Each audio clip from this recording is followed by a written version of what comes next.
Welcome to PN education.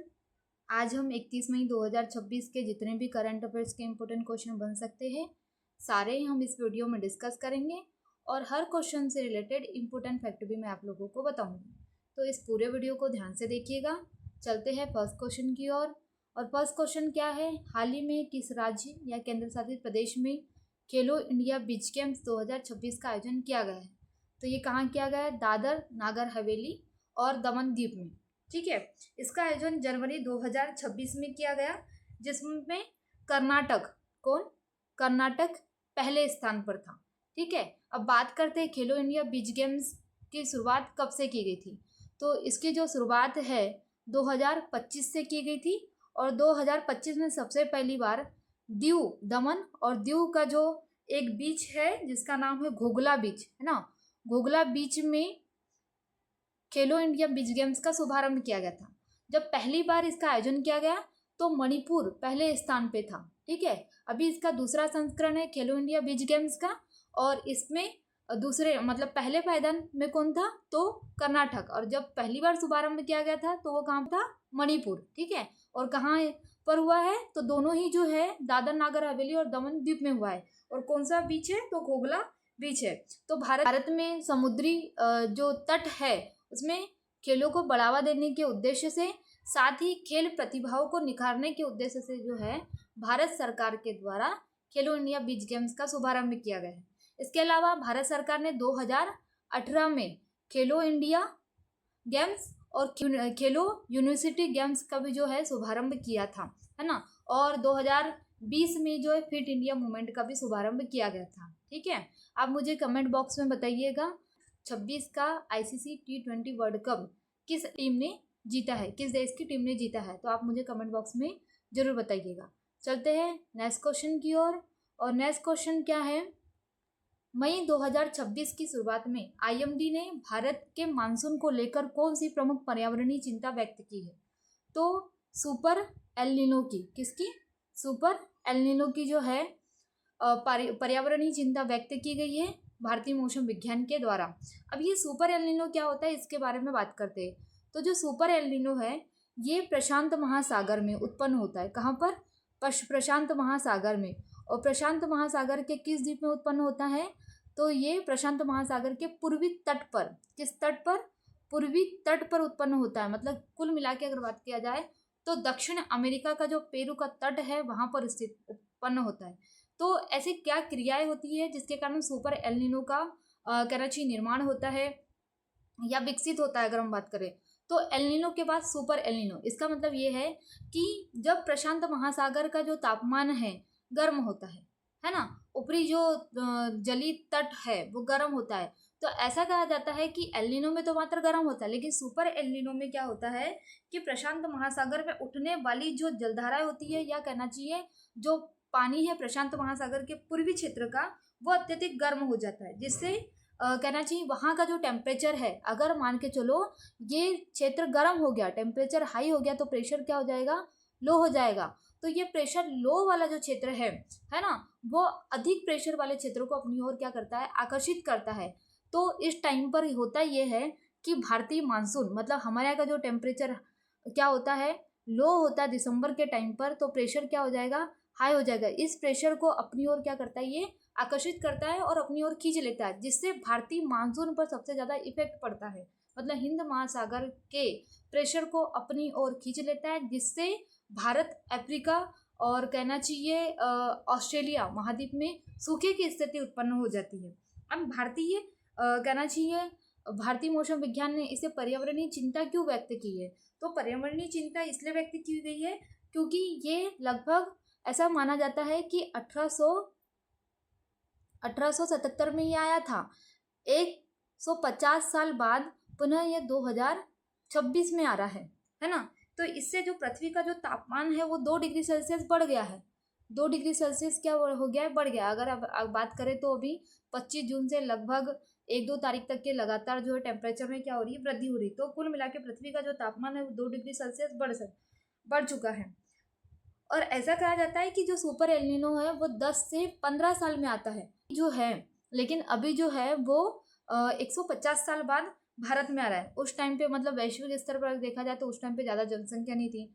उस time पर अगर देखा जाए तो पृथ्वी का तापमान उतना नहीं था, फिर भी इसने जो है सुपर एलिनो ने एक भयानक स्थिति उत्पन्न हो गई थी। लोग प्यास के मारे मर रहे थे, है ना। तो उससे तो ज़्यादा अभी भयानक स्थिति, क्योंकि हमारे पे पॉपुलेशंस भी जो है वैश्विक स्तर पर और भारत में भी सबसे ज़्यादा अधिक है ना।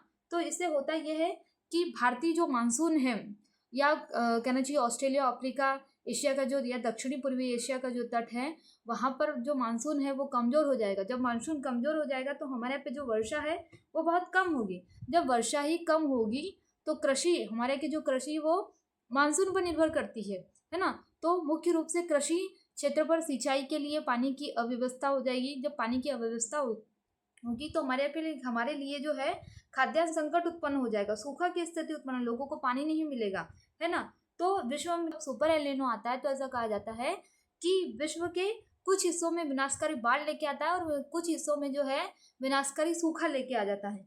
ठीक है, तो कुल मिला के जो एलिनो है वो भारतीय मानसून पर सबसे अधिक जो है नकारात्मक इफेक्ट डालेगा, है ना। और ऐसा कहा जाता है कि ये जून के बाद एलिनो का विकास होएगा। इसका सबसे ज़्यादा जो प्रभाव है वो जुलाई अगस्त में दिखना स्टार्ट हो जाएगा, जिससे ऐसा कहा जाता है कि ये एक तरीके से भयानक जल की जो है स्थिति उत्पन्न कर देगा, है ना। तो कुल मिला के जो सुपर एलिनो है वो भारतीय मानसून, ना केवल भारतीय मानसून पर बल्कि वैश्विक स्तर के जो मानसून है उस पर भी इफेक्ट डालेगा। ठीक है, लेकिन हमारे लिए जो है ये एक नेगेटिव पॉइंट के रूप में उभर के आ रहा है सुपर एलिनो। ठीक है, कहीं ना कहीं जलवायु परिवर्तन के फलस्वरूप ये सब चीज़ें हो रही हैं। अब मुझे कमेंट बॉक्स में बताइएगा कि एलिनो और लालिनो में क्या डिफरेंस है। ठीक है, चलते हैं नेक्स्ट क्वेश्चन की ओर। और नेक्स्ट क्वेश्चन क्या है, भारत के पहले एकीकृत बासमती और जैविक प्रशिक्षण केंद्र की स्थापना किस राज्य में की गई है। तो ये किस राज्य में की गई है, उत्तर प्रदेश। उत्तर प्रदेश के पीलीभीत जिले में जो है, पीलीभीत जिले में इसकी स्थापना की गई है। कहाँ पर, पीलीभीत जिले में। अब इसकी स्थापना क्यों की गई है इसको जानते हैं। किसानों की आय में वृद्धि करने के लिए और भारत के जो बासमती निर्यात है ना, मतलब एक्सपोर्ट को बढ़ावा देने के लिए जो है उत्तर प्रदेश के पीलीभीत जिले में एकीकृत बासमती जैविक प्रशिक्षण केंद्र की स्थापना की गई है। तो कुल मिला के किसानों को पारंपरिक और जैविक दोनों तरह की बासमती खेती, उन्नत बीज उत्पादन और उच्च गुणवत्ता वाले जैविक उर्वरकों के इस्तेमाल को जो है ये क्या करेगा, बढ़ावा देगा। मतलब किसानों को जो है आधुनिक और तकनीकी प्रशिक्षण प्रदान करेगा, है ना। क्योंकि हमारे यहाँ पे जो बासमती है चावल होता है वो विदेशों में सबसे ज़्यादा एक्सपोर्ट किया जाता है। तो चलते हैं नेक्स्ट क्वेश्चन की ओर। और नेक्स्ट क्वेश्चन क्या है, हाल ही में जारी आंकड़ों के अनुसार 2026 तक भारत के सबसे बड़ा व्यापारिक भागीदार कौन सा देश बना है। तो 2026 के आंकड़ों के अनुसार भारत का सबसे बड़ा जो व्यापारिक भागीदार देश है वो है चाइना। पहले कौन था, यूएसए था। अब वर्तमान में कौन आ गया है, चाइना। तो वाणिज्य मंत्रालय इस रिपोर्ट को जारी करता है और इन्हीं के थ्रू ये बताया गया है कि चीन भारत का सबसे बड़ा व्यापारिक भागीदार है 2026 में। तो हमारा जो चाइना के साथ द्विपक्षीय व्यापार है वो है 151.1 अरब डॉलर का, है ना। यूएसए से थोड़ा कम है। और हम लोग चाइना को इंपोर्ट कर रहे हैं, मतलब कि हम लोग चाइना से इंपोर्ट करते हैं 131.63 बिलियन डॉलर का, है ना।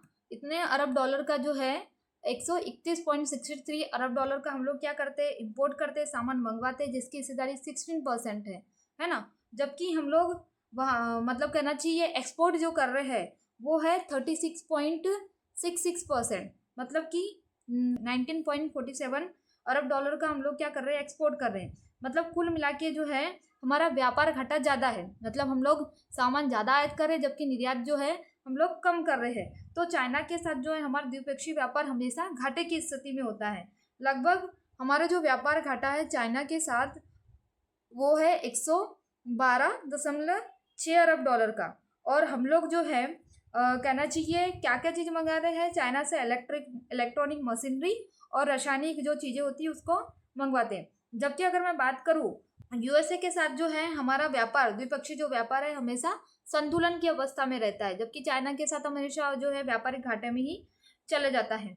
ठीक है, तो भारत का जो है 2026 में सबसे बड़ा व्यापारिक भागीदार कौन बना है, वो है चाइना। अब मुझे कमेंट बॉक्स में बताइएगा कि इस देश को हम लोग सबसे ज़्यादा सामान निर्यात करते हैं। ठीक है नेक्स्ट क्वेश्चन की ओर। और नेक्स्ट क्वेश्चन क्या है, मई 2026 में भारत का पहला पूर्ण हाइड्रोजन फ्यूल आधारित मरीन वेसल समुद्री जहाज किस शहर के शिपयार्ड में बनाने की घोषणा की गई है, तो कोचीन, है ना। कोचीन जो शिपयार्ड लिमिटेड है उसने हाइड्रोजन फ्यूल सेल आधारित मरीन वेसल समुद्री जहाज का निर्माण किया गया है। और इस समुद्री जहाज की खासियत ये है कि कार्बन उत्सर्जन को क्या करेगा, जीरो करेगा, क्योंकि भारत जो है 2070 में नेट जीरो के लक्ष्य को प्राप्त करना चाहता है। तो इसी को देखते हुए भारत सरकार के द्वारा जो है मरीन वेसल समुद्री जहाज का जो है निर्माण किया गया। और इसका उद्घाटन प्रधानमंत्री मोदी जी ने वाराणसी के गंगा नदी पर किया है ना, वहाँ पर इसे चलाया जाएगा। और इसकी जो लेंथ है वो है 24 मीटर। आप मुझे कमेंट बॉक्स में बताइएगा कि कोचीन शिपयार्ड लिमिटेड की स्थापना कब की गई थी। तो ये था आज का हमारा वीडियो। आपको ये वीडियो कैसा लगा प्लीज़ कमेंट बॉक्स में ज़रूर बताएं। और अभी तक आपने हमारे पीएन एजुकेशन चैनल को सब्सक्राइब नहीं किया है तो प्लीज़ इसे सब्सक्राइब जरूर कर लीजिए। निश्चित ही आपको इस चैनल के माध्यम से मदद अवश्य मिलेगी। Thank you.